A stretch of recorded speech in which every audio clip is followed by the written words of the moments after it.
Hola, hoy nos vamos a meter de lleno en un tema que de verdad es fascinante.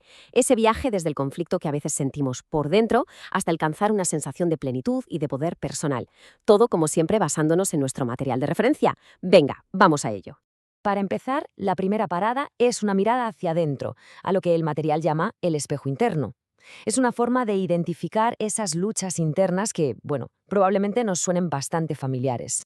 Y nos lanzan una primera pregunta y es que es clave, ¿nos hemos sorprendido alguna vez juzgando en los demás justo aquello que en el fondo nos incomoda de nosotros mismos? Es una reflexión que va directa al corazón de lo que es la proyección y a esa vocecita, a ese crítico interno que todos conocemos tan bien. Y la segunda cuestión nos invita a pensar. ¿Hay momentos en que la energía parece desaparecer sin más, como si se fugara, sobre todo después de estar con ciertas personas o en ciertos ambientes? Esto ya nos pone sobre la pista del desgaste energético y de la idea de tener unos límites, unas fronteras personales un poco difusas. Vale, entonces, ¿cómo se gestiona esto? ¿Cómo se aborda esa sensación de estar divididos por dentro? Pues según la fuente que analizamos, el primer paso, el fundamental, es entender y empezar a integrar eso que se conoce como la sombra. Y aquí viene un concepto central. ¿Qué es eso de la sombra? A ver, el texto lo deja muy claro. No es algo malo, no es una especie de maldad que llevamos dentro. Es más bien energía que no hemos reconocido. Me encanta la metáfora que usa. Es como un diamante cubierto de tierra.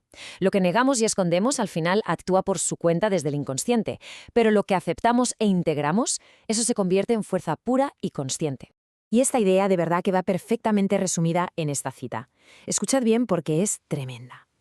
No evolucionas rechazando a tu sombra, evolucionas iluminándola. El mensaje es potentísimo. El crecimiento no va de amputar partes de uno, sino de echarles luz. Y vale, ¿cómo sabemos si tenemos una sombra por ahí sin integrar? ¿Cuáles son las señales? Pues la fuente nos da varias pistas. Reacciones emocionales que se sienten totalmente fuera de lugar, una autocrítica que roza lo cruel, esa sensación constante de ser un fraude, un impostor, o esos patrones de autosabotaje que nos meten la zancadilla una y otra vez.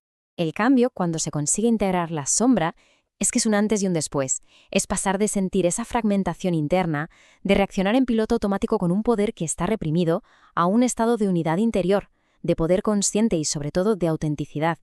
Es como si cambiaran los cimientos desde los que vivimos.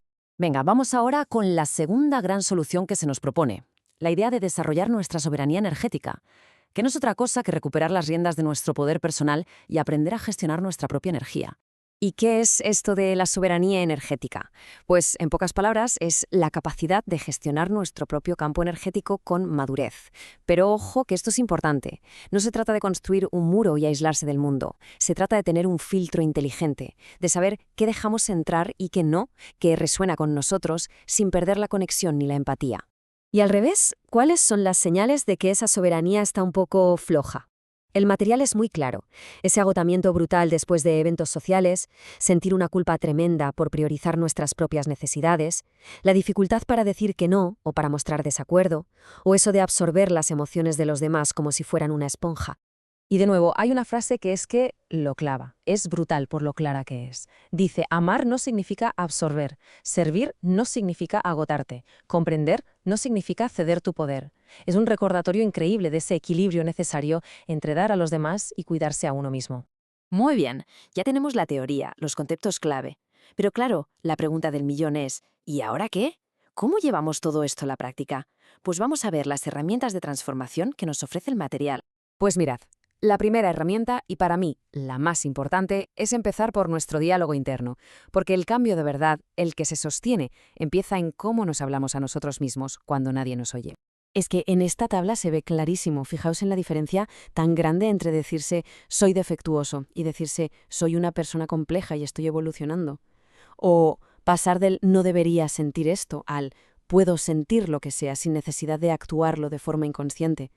El lenguaje que usamos con nosotros mismos es que esa es nuestra primera línea de defensa energética. Claro, cambiar el diálogo está genial, pero para que no se quede solo en la cabeza, se proponen anclajes físicos. La idea es muy potente, usar el cuerpo, los gestos, la respiración, para ayudar a que estos nuevos patrones se graben a un nivel mucho más profundo. Para la sombra, por ejemplo, el ejercicio es muy concreto. Mirad, una mano en el corazón, la otra en el abdomen. Se inhala, reconociendo esa emoción que solemos reprimir. Se exhala, imaginando una luz que la envuelve sin juzgar. Y se usa la palabra activadora, integro, para sellar ese acto de aceptación. Y de forma parecida, para la soberanía energética, el anclaje se centra en otro punto clave, el plexo solar. Una mano ahí, se inhala profundo, llenando el abdomen, y al exhalar se visualiza un campo de luz dorada que nos rodea, que nos protege. Y la palabra clave es soberanía, para activar esa sensación de centro, de autoridad interna. Y claro, para que todo esto cale de verdad, para reforzarlo en el día a día, el material nos da una lista de afirmaciones potentísimas. Frases como acepto mi complejidad, honro mis límites o doy desde la plenitud, no desde el vacío, ayudan a mantener esta nueva conciencia bien activa. Así que con todo esto, con la sombra y la soberanía, el camino nos va llevando hacia una meta final. Pero ojo, que no es la que podríamos pensar. No se trata de buscar la perfección, se trata de caminar hacia la totalidad. Y aquí está, para mí, el mensaje central de todo esto, la idea que lo cambia todo. Y es esta. No viniste a ser perfecto, viniste a ser completo. La meta no es eliminar las partes que no nos gustan, sino integrarlas todas. Ser un todo coherente, con nuestras luces y, por supuesto, con nuestras sombras iluminadas. Y ya para cerrar, se nos deja una pregunta en el aire, no para responderla ahora, sino para que nos la llevemos, para que resuene. Y esa pregunta es, después de haber visto todo esto, ¿qué parte de uno mismo, quizá una que ha estado oculta o negada, se siente ahora lista para ser abrazada? Una pregunta que, la verdad, más que un final, es el principio de un camino.